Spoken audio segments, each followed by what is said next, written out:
Aziz YouTube channel. This is Raufur Rahman, chartered accountant. आज हमारा taxation का लेक्चर 10 है, जीएसटी का 4th लेक्चर है। आज हमने आपके लिए टॉपिक लेके आ गया जिसका नाम है कंपोजिशन लेवी। हमने पढ़ा था कि सर अगर किसी की इनकम अगर किसी का टर्नओवर 20 लाख और 40 लाख से अबव हो जाता है, अगर किसी का टर्नओवर 20 लाख और 40 लाख से अबव हो जाता है, सर 20 लाख याद होगा आपको किसके लिए कहा था और 40 लाख किसके लिए कहा था, दोनों डिस्कशन हम कर चुके हैं लास्ट लेक्चर। हमने पढ़ा था कि जिसके 20 लाख से एक्सीड करता है या 40 लाख से एक्सीड करता है, उस पर्सन के लिए जीएसटी रजिस्ट्रेशन लेना कंपलसरी था। ये हमने लास्ट लेक्चर में डिस्कस किया। आज हम क्या डिस्कस करने जा रहे हैं? हम जा रहे हैं कंपोजिशन लेवी। सरकार कहती है कि जीएसटी की कंप्लायंस बहुत ज्यादा है। जीएसटी को फॉर्मेलिटी की जो जीएसटी की है वो करना वो थोड़ा सा मुश्किल काम है, और लॉ ने ये ख्याल किया कि जो छोटे छोटे डीलर्स होते हैं, जो छोटे छोटे बिजनेसमैन होते हैं, अगर इनसे इतना काम कराया जाए, इनसे इतनी कंप्लायंस कराई जाए तो इनके लिए ये बर्डन बनेगा। तो लॉ एक चीज लेके आ गया। लॉ कहता है अगर कोई छोटा बिजनेसमैन है जिसका बिजनेस ज्यादा नहीं है, हम उसके लिए ऐसी कोई स्कीम लेके आ जाते हैं जिसकी वजह से उसको कंप्लायंस में थोड़ी सी राहत मिले। वो स्कीम क्या है? उस स्कीम का नाम है कंपोजिशन स्कीम या कंपोजिशन लेवी। कंपोजिशन स्कीम क्या कहता है? पहले ये बताता है मैं एप्लीकेबल किस किस पर्सन पे हूं या मैं एप्लीकेबल कब होती हूं। अब दिक्कत क्या है? दिक्कत यह है कि यह हमें डिसाइड करके देगा ये चीज कि आपका टर्नओवर कितना होना चाहिए, आप छोटे बिजनेसमैन है या बड़े बिजनेसमैन है, वो हमें डिस्कस करके कंपोजिशन लेवी दे देगा, जिसका डिस्कशन मैंने हल्का किया। तो कंपोजिशन लेवी में होगा क्या वो सीन में आपको समझाऊंगा, लेकिन पहले वहां जाने से पहले मैं आपको समझाऊंगा कि कंपोजिशन स्कीम एप्लीकेबल कब होगी। तो नाउ लेट अस डिस्कस। मैंने क्या लिखा? मैंने लिखा कंपोजिशन स्कीम, बट साथ में लिखा फॉर सप्लाई ऑफ या supplier of goods. Mean sir जो भी मैं अभी डिटेल डिस्कशन करूंगा वो मैं उस बंदे के लिए कर रहा हूं जो सप्लाई ऑफ गुड्स कर रहा है, सर्विसेज नहीं, सप्लाई ऑफ गुड्स कर रहा है। तो अगर कोई पर्सन सप्लाई ऑफ गुड्स कर रहा है उसके लिए कंपोजिशन लेवी की स्कीम क्या है? लॉ कहता है दो कैटेगरी ऑफ स्टेट्स। अगर आपको याद होगा मैंने कहा था कुछ स्टेट्स जो होती हैं स्पेशल कैटेगरी स्टेट्स होते हैं, जो अंडर डेवलप्ड स्टेट्स होती हैं, या इसका डिस्कशन वैसे हो चुका है, मैं डिटेल डिस्कशन अगेन नहीं करता। और फिर मैंने दूसरा कॉलम बनाया था other states which are not special category states. Special category states में भी हमने थोड़े से हिस्से किए थे, ये स्पेशल कैटेगरी स्टेट्स में अलग हो जाते हैं, जैसे हमने उसमें भी किया था आसाम, हिमाचल प्रदेश, जम्मू एंड कश्मीर। मैं डिस्कशन करता हूं उसके बाद बता देता हूं। तो जो हमारे पास स्पेशल कैटेगरी स्टेट्स है कौन कौन सा, मैंने आपके लिए लिख लिया। अरुणाचल प्रदेश, उत्तराखंड, मणिपुर, नागालैंड, मेघालय, मिजोरम, सिक्किम एंड त्रिपुरा।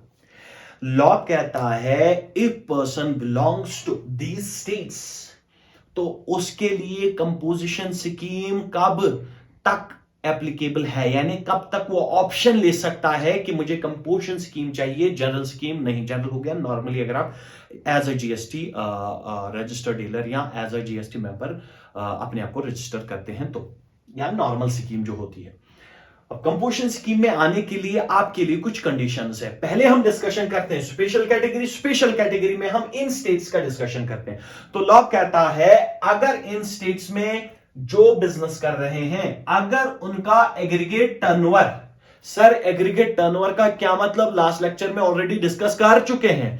लॉ कहता है अगर उनका एग्रीगेट टर्नओवर लेस देन और इक्वल टू 75 लाख है, मैं रिपीट कर रहा हूं, special category states other than Assam, Himachal Pradesh, Jammu and Kashmir, अगर इनका एग्रीगेट टर्नओवर एक्सीड नहीं करता 75 लाख से, तो इनके लिए ऑप्शन है वो नॉर्मल के बदले में कंपोजिशन स्कीम या कंपोजिशन लेवी को ऑप्ट कर सकते हैं।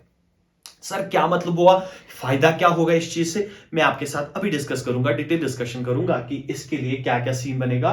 तो मैं अभी आपको सिर्फ लिमिट बता रहा हूं या ये बता रहा हूं एप्लीकेबिलिटी, यानी कौन कौन ऑप्ट कर सकता है कि मैं कंपोजिशन स्कीम में जाऊं या ना जाऊं।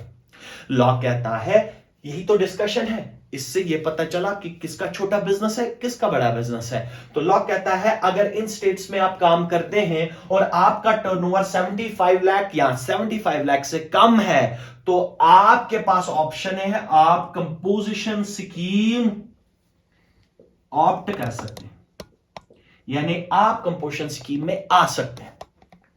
नाउ लॉ कहता है अब स्पेशल कैटेगरी स्टेट्स में आसाम अगर हो, हिमाचल प्रदेश अगर हो, या अगर जम्मू कश्मीर हो, इनके लिए जो लिमिट बनाई गई, कहा गया एग्रीगेट टर्नओवर, रिपीट अगेन वही बात हो रही है, is less then 1.5 CR, means 1.5 crore से या 1.5 करोड़ या 1.5 करोड़ से कम अगर आपका टर्नओवर है इन स्टेट्स में, तो आप कंपोजिशन स्कीम यूज कर सकते हैं, ऑप्ट कर सकते हैं, कंपोजिशन स्कीम चला सकते हैं। तो मैंने क्या कहा, 1.5 लाख या 1.5 CR। Assam, Himachal Pradesh and Jammu and Kashmir के लिए लिमिट क्या रहेगी, 1.5 CR, मींस 1.5 करोड़। इसका मतलब यह हुआ सर अगर आपका टर्नओवर 1.5 करोड़ या 1.5 करोड़ से कम है तो आप कंपोजिशन स्कीम ऑप्ट कर सकते हैं। फिर नेक्स्ट हमने कहा था सर कंपोजिशन स्कीम में भी हमने कहा था कि सर स्पेशल कैटेगरी स्टेट्स के बाद आती है अदर स्टेट्स, जैसे दिल्ली, एक्स्ट्रा, मुंबई वगैरह थी स्टेट्स जो स्पेशल कैटेगरी स्टेट्स में नहीं आती, यानी इन स्टेट्स को छोड़ के जो जितनी भी स्टेट्स बची वो हमने यहां इंक्लूड हो जाएंगे अदर देन, मैंने क्या लिखा, other than special category states. Sir special category states जो नहीं है उनके लिए अगेन वही लिमिट रखी गई 1.5 CR, मींस ये जम्मू एंड कश्मीर और ये इनके लिए सेम बात रहेगी 1.5 CR, मींस 1.5 करोड़। तो अगर आपका टर्नओवर 1.5 करोड़ या 1.5 करोड़ से कम है, आपके पास ऑप्शन है, आप कंपोजिशन लेवी को ऑप्ट कर सकते हैं, आप इसके जरिए अपना जीएसटी यूज कर सकते, आप जीएसटी अप्लाई कर सकते हैं, ये स्कीम आप ऑप्ट कर सकते हैं। फिर मैंने कहा इफ द टर्नओवर या एग्रीगेट टर्नओवर जिसका डिस्कशन हो चुका है is less than equal to, लेकिन किस साल का, मैंने तीनों चीजों में लिखा in the preceding financial year. अगर आप ध्यान से देखेंगे in the preceding financial year, in the preceding financial year means sir अगर मुझे इस साल देखना है कि मैं कंपोजिशन लेवी यूज कर सकता हूं या नहीं कर सकता हूं, तो मुझे इस साल का टर्नओवर बेस नहीं बनाना पड़ेगा, मुझे प्रीवियस ईयर यानी पिछले साल का टर्नओवर बेस बनाना पड़ेगा। मींस इस साल कंपोजिशन स्कीम यूज कर सकता हूं या नहीं कर सकता हूं, इस बार कंपोजिशन स्कीम ऑप्ट कर सकता हूं या नहीं कर सकता हूं, इसके लिए मुझे क्या करना पड़ेगा, पिछले साल का टर्नओवर देखना पड़ेगा। क्या मतलब, इसका मतलब यह हुआ सर अगर प्रीवियस ईयर में आपका टर्नओवर या हमारा टर्नओवर 75 लाख से कम है या 1.5 करोड़ से कम है, तो इस साल में इस स्कीम को ऑप्ट कर सकता हूं। बात असल में यह है। तो क्या मतलब सर अगर इस साल में आपका टर्नओवर ज्यादा होता है तो अगले साल फिर आप कंपोजिशन स्कीम यूज नहीं कर सकते, क्योंकि जब आप अगले साल डिसाइड करेंगे तो अगले साल के लिए आपको इस साल में आना पड़ेगा। तो अगर इस साल का टर्नओवर 75 लाख या 1.5 करोड़ से ऊपर चला गया तो आप फिर कंपोजिशन स्कीम ऑप्ट नहीं कर सकते। नाउ ये था डिस्कशन कंपोजिशन लेवी कब आप ऑप्ट कर सकते हैं, अगर आप सप्लाई ऑफ गुड्स कर सकते या करते हैं। लॉ कहता है कि मैं किसी बंदे को कंपोजिशन स्कीम यूज ही नहीं करने दूंगा इवन इफ उसका टर्नओवर 75 लाख और 1.5 करोड़ से कम है। लॉ कहता है एक्सेप्शन बना दी। लॉ ने क्या बना दी, एक्सेप्शन मींस द पर्संस और the suppliers of the goods who can not opt composition levy, who cannot opt composition scheme, उसका एक लिस्ट कहा गया कि ये लोग कंपोजिशन स्कीम यूज नहीं कर सकते। तो वो लोग कौन कौन थे, मैंने आपके लिए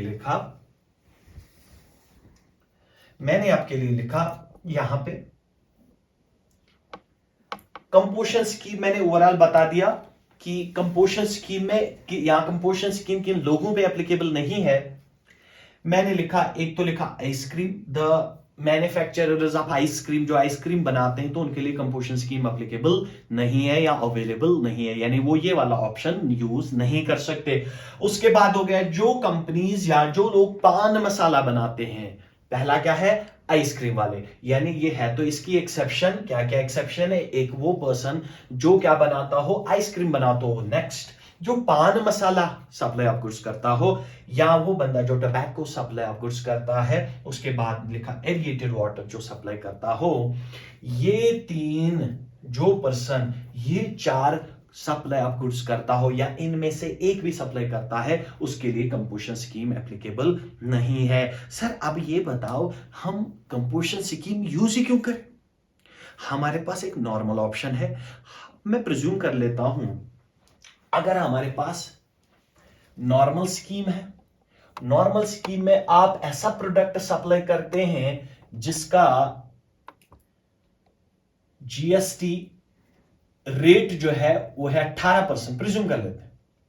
अगर आप नॉर्मल स्कीम में है, आपको 18% जीएसटी देना पड़ता है। अगर आपको याद हो, अगर आपने 18% जीएसटी दिया, आपको इनपुट टैक्स क्रेडिट मिलेगा। एक बार एंट्री भी सिखाई थी लास्ट लेक्चर्स में, तो इसका आपको इनपुट मिलता था। ये स्कीम पढ़ चुके हैं हम, नॉर्मल स्कीम में कैसे सीन चलता है। अब हमें फायदा क्या मिलेगा कंपोजिशन स्कीम में जाने का? एक तो मैं डिटेल डिस्कशन सारे फायदे आपको गिनवा नहीं सकता, क्योंकि इसके लिए आपको बहुत सारी चीजें पता होनी चाहिए। मैं एक फायदा गिनवा सकता हूं, that is input tax credit. एक तो ये सीन हो गया, मैं कुछ कॉन्सिक्वेंसेस भी है कि इससे कुछ नुकसान भी होंगे, जैसे आप क्रेडिट नहीं ले लेंगे। अब फायदे भी क्या है उसी की बात कर रहा हूं मैं, कि मैं डिटेल डिस्कशन नहीं कर सकता, कुछ फायदे बता रहा हूं आपको जो आपके लिए बहुत जरूरी है।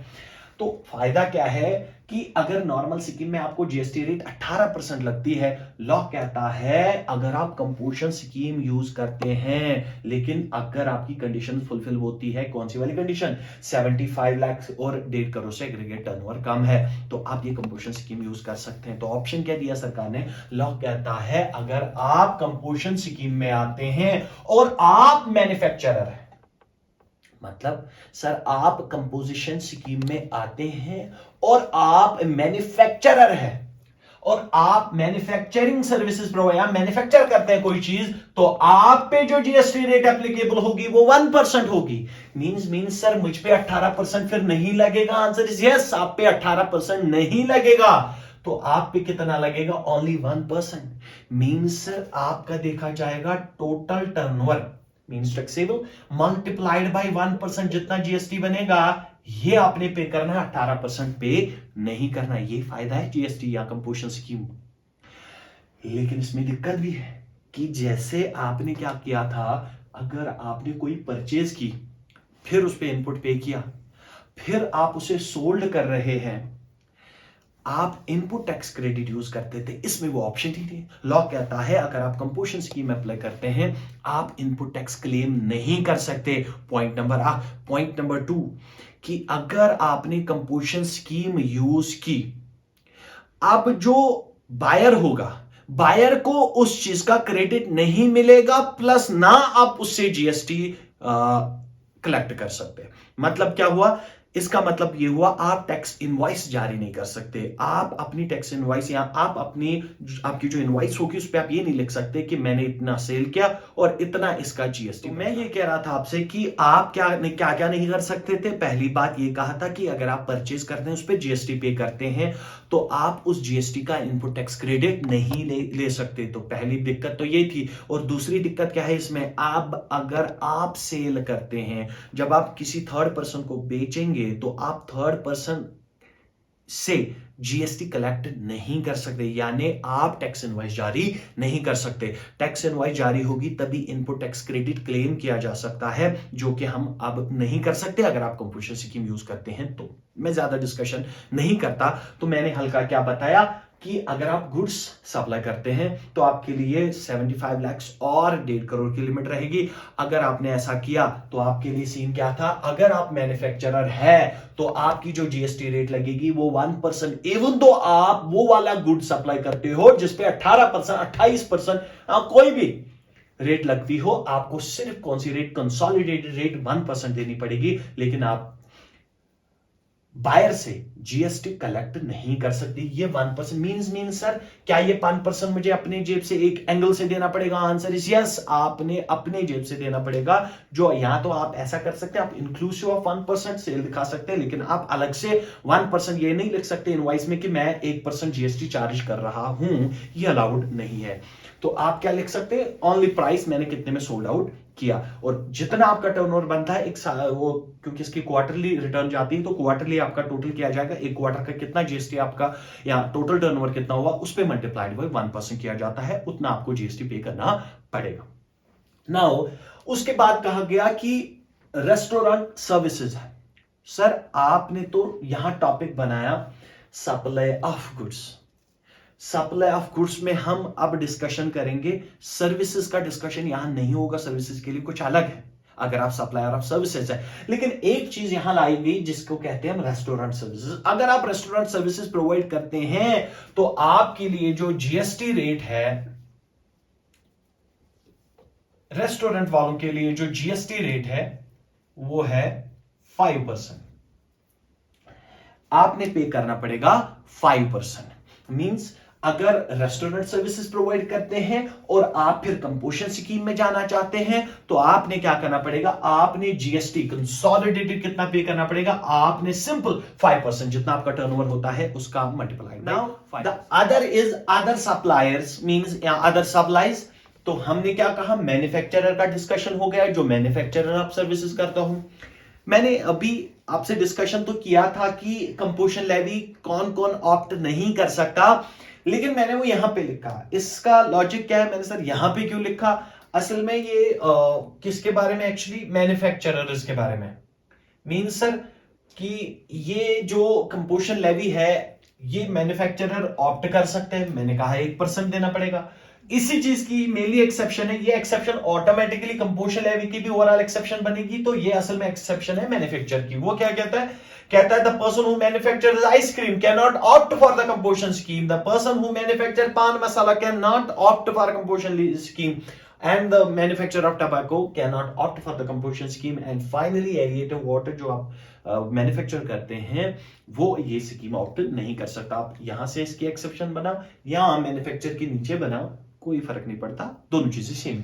फिर मैंने कहा रेस्टोरेंट सर्विस वाले, अगर कोई रेस्टोरेंट सर्विसेज प्रोवाइड करता है तो उसके लिए कंपोजिशन स्कीम अप्लाई होगी, ऑप्ट कर सकता है, लेकिन ऑब्वियस सी बात है टर्नओवर का ख्याल रखना पड़ेगा। जो एग्रीगेट टर्नओवर है वो कहता है जीएसटी रेट उस पे 5% लगेगी। Then finally there is other services. Other services means any service other than manufacturer and restaurant services.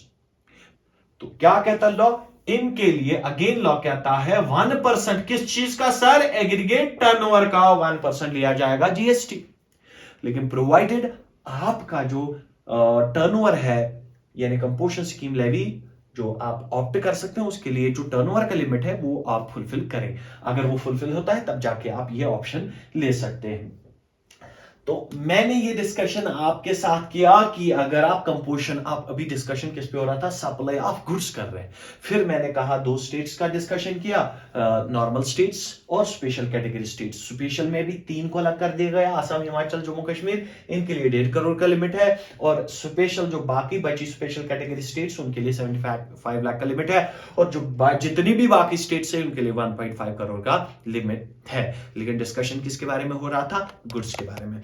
Again now हमारा डिस्कशन जो है नेक्स्ट है, सर अब क्या कोई service provider composition scheme opt कर सकता है? Answer is yes. लॉ कहता है अगर कोई सप्लायर ऑफ सर्विसेज है, अगर कोई सर्विस प्रोवाइड करता है, ये बेसिकली छोटे छोटे सर्विस प्रोवाइडर्स के लिए लाई गई, जो फॉर एग्जांपल कोई सलून वाला है, कोई टेलर है वगैरह, वो ऐसी सर्विसेज प्रोवाइड करते हैं तो उनके लिए ये स्कीम लाई गई। तो क्या कहता है, अगर आपका एग्रीगेट टर्नओवर, अगेन वही बात है प्रीवियस ईयर में, यानी आज के लिए अगर अप्लाई करना है कंपोजिशन स्कीम, पिछले साल का टर्नओवर देखा जाएगा। तो अगर आपका aggregate turnover is less then और इक्वल टू 50 लाख तो सर्विसेज के लिए 50 लाख का लिमिट लगाया गया। सर क्या यहां पे ये देखा जाएगा is it a special category state और अ नॉर्मल स्टेट? नहीं, यहां पे ऐसा कोई सीन नहीं है। चाहे सर्विस प्रोवाइडर बिलोंग करता हो स्पेशल कैटेगरी स्टेट से या अदर स्टेट से बिलोंग करता हो, कोई फर्क नहीं पड़ता, हर किसी के लिए जो लिमिट रहेगी वो रहेगी 50 लाख रुपए। मींस आप कंपोजिशन स्कीम, अगर आप सर्विस प्रोवाइडर है, आप कंपोजिशन स्कीम यूज कर सकते हैं, लेकिन आपका aggregate turnover should not exceed 50 lakh. तो इसके लिए 50 लाख कहा गया।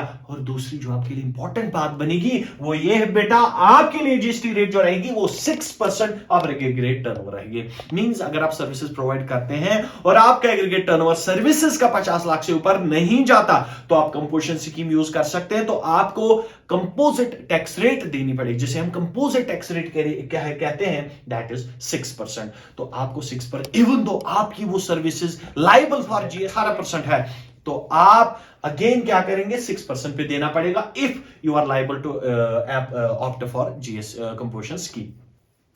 तो ओवरऑल डिस्कशन मैंने ये किया और मैंने आपको ये भी बताया जीएसटी में आपका वैसे ऑब्वियसली बात, जीएसटी आपका सेव होगा, आपको ज्यादा देने की जरूरत नहीं है, लेकिन किसी हद तक आप यूज कर सकते हैं, ऑप्ट कर सकते हैं।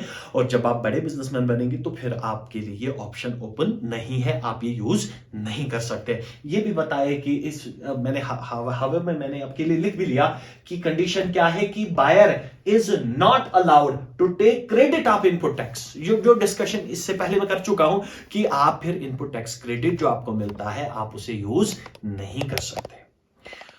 तो ये था डिस्कशन कंपोजिशन स्कीम का, ये मुझे लगता है आपके लिए जरूरी है। Late us discuss next topic.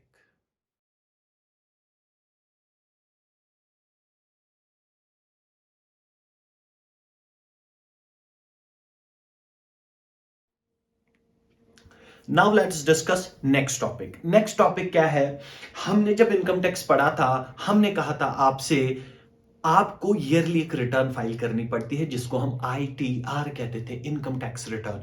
अब हम जीएसटी में भी क्या सर कोई रिटर्न फाइल करते हैं? एग्जैक्टली यहां भी रिटर्न फाइल करनी पड़ती है, यहां भी सरकार को हिसाब देना पड़ता है। तो रिटर्न्स में मैंने क्या लिखा, रिटर्न्स में मैंने डिस्कस किया जीएसटी, हम इनको जनरली जीएसटी रिटर्न्स कहते हैं। जीएसटी रिटर्न के लिए मैं अगेन वही बात कह रहा हूं, मैं आपके लिए डिटेल डिस्कशन नहीं कर रहा हूं, जितना मुझे इंपॉर्टेंट लगता है आपके एग्जाम के पॉइंट ऑफ व्यू से उतना मैं डिस्कस आपके साथ कर रहा हूं। तो जीएसटी रिटर्न्स में क्या क्या आता है sir, returns for the person who is opting normal scheme and the GST returns for the person who is opting composition scheme, जो अभी भी पढ़ के आए। तो लॉ कहता है कि अगर आप कंपोजिशन स्कीम में है तो आपको क्या हिसाब देना है? Answer is yes. चाहे आप नॉर्मल स्कीम में है, कंपोजिशन स्कीम में है, आपको जवाब देना पड़ेगा, आपको रिटर्न फाइल करनी पड़ेगी। लेकिन इनका कुछ तरीका अलग है। कहता है अगर आपके पास कंपोजिशन स्कीम में है आप, तो आपने एक रिटर्न फाइल करनी है जिसे हम कहते हैं GSTR4। डिटेल डिस्कशन नहीं कर सकता, इतना आप याद रखो। The composition the person who opts composition scheme has to file GSTR4। Sir GSTR का मतलब होता है goods and service tax return. Goods and service tax R means return. तो अगर आप कंपोजिशन स्कीम में है, if you are opting the composition scheme then you have to file a return, quarterly return. मैंने यहां पे क्या लिखा आपके लिए, क्वार्टरली रिटर्न फाइल करिए। मतलब सर आपने 3 मंथ्स के बाद, साल के ओवरऑल कितने हो गए, 4 रिटर्न्स आपने फाइल करनी है, क्योंकि क्वार्टरली है तो 4 क्वार्टर्स होते हैं ईयर के, तो आपने टोटल 4 रिटर्न्स फाइल करनी। मैं तो अभी आपसे कह रहा था कि कंप्लाइंस को कम करने के लिए, तो इसीलिए लॉ कहता है आप एक काम करो, ओनली 4 रिटर्न्स फाइल करो पूरे साल में, हिसाब खत्म। तो क्या है, अगर कंपोजिशन स्कीम वाले हैं तो आपको क्वार्टरली रिटर्न फाइल करनी पड़ेगी। जो रिटर्न फाइल होगी उसका नाम होगा GSTR4, ये आपने याद रखना है। नाउ लेट अस डिस्कस, अगर आप नॉर्मल स्कीम वाले हैं तो नॉर्मल स्कीम में लॉ कहता है कि नॉर्मल स्कीम में मैं 2 चीजें कर लेता हूं। पहली चीज क्या कही लॉ ने, कहता है जनरली, मैं जनरल कहता हूं हर किसी के लिए, जब मैं इस साइड आऊंगा तो कुछ कंडीशंस है। लॉ कहता है अगर आप नॉर्मली काम करते हैं तो आपने मंथली रिटर्न फाइल करनी पड़ेगी। नॉर्मल वालों के लिए मंथली रिटर्न है। क्या क्या मतलब सर, मंथली रिटर्न मींस क्या, उनको साल में 12 टाइम्स 14 टाइम्स रिटर्न फाइल करनी पड़ेगी? आंसर इज यस, उनको 12 रिटर्न फाइल, क्योंकि नाम क्या लिखा मैंने, मंथली स्कीम। मंथली स्कीम आप हर मंथ अपनी रिटर्न फाइल कर सकते हैं और आपको करनी ही पड़ेगी, आपके पास दूसरा ऑप्शन नहीं है। तो आपको हर मंथ में इसका भी डेट होता है नेक्स्ट मंथ में, कब तक आप कर सकते हैं, लेकिन उसका डिस्कशन मुझे नहीं लगता इतना इंपॉर्टेंट है आपके लिए, लेकिन इतना मुझे लगा इंपॉर्टेंट है, मैं डिस्कस कर रहा हूं। क्या नॉर्मल स्कीम वालों के लिए है, नॉर्मल स्कीम वालों के लिए मंथली रिटर्न फाइल करनी पड़ेगी, कंपलसरी फाइल करनी पड़ेगी, आप यहां से नहीं बच सकते, आपको साल में 12 बार रिटर्न फाइल करनी पड़ेगी। एवं तो आपको एक्स्ट्रा भी रिटर्न उसके बाद आता है GSTR9 वगैरह, तो अभी मैं क्या कह रहा हूं, मंथली रिटर्न फाइल करनी, यानी आपको हर मंथ में रिटर्न फाइल करनी पड़ेगी, हर मंथ का हिसाब देना पड़ेगा। वहां पड़ा था हर क्वार्टर का हिसाब देना पड़ेगा, यहां हम हर मंथ का हिसाब देना पड़ेगा।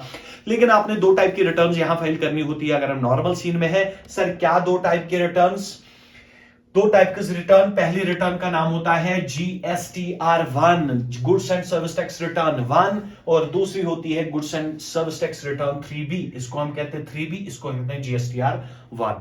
सर इसका क्या मतलब है, डिटेल डिस्कशन नहीं कर सकता मैं, लेकिन हल्का सा आपको आइडिया दे रहा हूं कि अगर आप नॉर्मल स्कीम में है, आपके लिए मंथली रिटर्न फाइल करनी पड़ेगी, और जब मंथ कंप्लीट होगा आपने दो रिटर्न फाइल करनी होती है, एक होता है GSTR1, दूसरा होता है GSTR3B।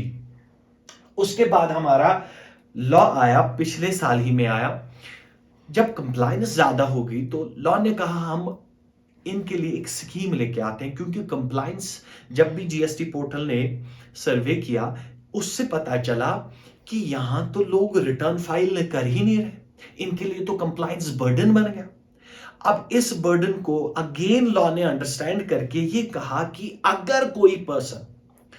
अगर किसी पर्सन का एग्रीगेट टर्नओवर या टोटल टर्नओवर 5 करोड़ से एक्सीड नहीं होता, या 5 करोड़ है या 5 करोड़ से कम है, हम उसके लिए नई स्कीम लेके आते हैं, जिस स्कीम का नाम रखा गया QRPM।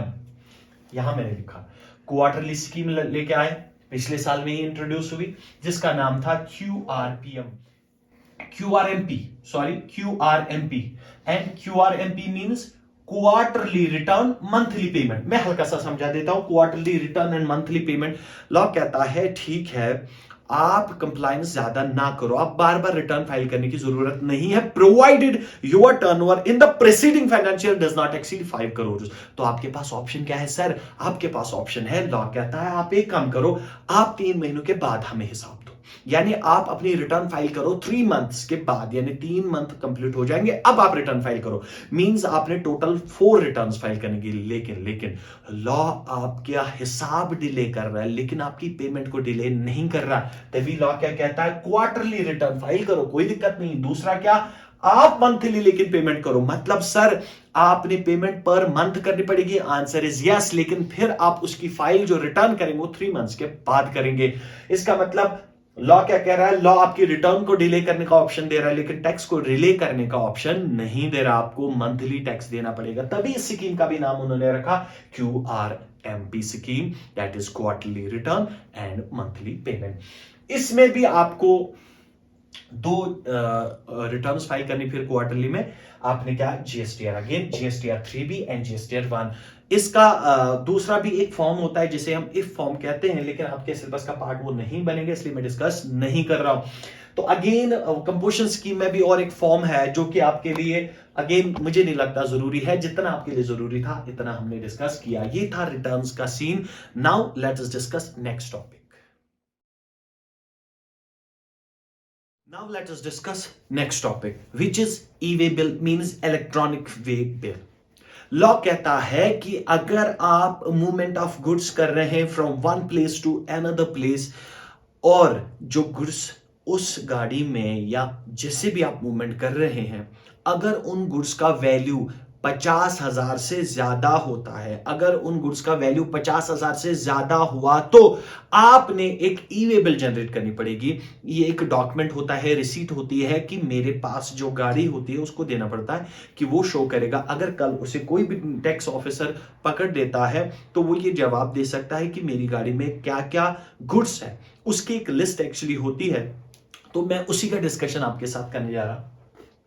तो लॉ कहता है, मैंने क्या लिखा, ई-वे बिल, EWB, क्योंकि हो सकता है आपके एग्जाम में ये भी आ जाए, what is the full form of EWB, means electronic way bill. तो ई का मतलब इलेक्ट्रॉनिक। मैंने क्या लिखा, अगर आपकी मूवमेंट ऑफ गुड्स है और जिसका वैल्यू 50,000 से ज्यादा है, अगर आपका 50,000 से ज्यादा है तो आपने एक ई-वे बिल जनरेट करनी पड़ेगी, आप उसके बगैर मूवमेंट ऑफ गुड्स नहीं कर सकते। मैं रिपीट कर रहा हूं, I am not discussing the whole topic about the e-way bill, मैं छोटा सा डिस्कशन कर रहा हूं जो आपके लिए मुझे लगता है कि आपके लिए इंपॉर्टेंट बन सकता है। तो मैंने क्या कहा, अगर आपके गुड्स की वर्थ जो गाड़ी में जा रहा है, अगर उनकी वर्थ 50,000 से ज्यादा है तो आपने एक ई-वे बिल जनरेट करनी पड़ेगी। तो उसके लिए क्या करना पड़ेगा वो आपके डिटेल का सिलेबस नहीं है। तो आपने मेरे ख्याल से ये पॉइंट आ सकता है कि हमें एक ई-वे-बिल कब जनरेट करनी पड़ती है, if the value of the goods exceeds 50,000 rupees. फिर मैंने लिखा जब आप ये ई-वे-बिल जनरेट करते हैं ना, एक नंबर आ जाता है, एक यूनिक नंबर आता है, एक यूनिक नंबर आता है उस ट्रांसपोर्टेशन का, जिसे हम कहते हैं यूबीएन। हो सकता है यहां से भी टॉपिक आ जाए आपका। यूबीएन का मतलब यूनिक ई-वे-बिल नंबर आपका एक जनरेट होता है, जो आप उस गाड़ी वाले को, जो ट्रांसपोर्टर होगा, उसके हाथ में देंगे, वो फिर मूवमेंट तरीके से कर सकता है। अदरवाइज आपके गुड्स कन्फिस्केट हो सकते हैं, जब्त हो सकते हैं, अगर आप ई-वे-बिल जनरेट नहीं कर सकते। इसकी कुछ एक्सेप्शंस भी, कब कब आपको ई-वे-बिल जनरेट करने की जरूरत नहीं, मुझे नहीं लगता इतना आपके सिलेबस का टॉपिक बनेगा, और वैलिड कब तक रहेगी, आपके सिलेबस का पार्ट नहीं बनेगा। तो और एक पॉइंट है, मुझे लगता है ये आ सकता है GSTIN। What is the full form of GSTIN? Goods and service tax identification number. आपको एक GSTN नंबर मिलता है जब आप रजिस्ट्रेशन GST में करते हैं, तो आपको जो GST नंबर आता है उसे हम कहते हैं GSTN, means goods and service tax identification number.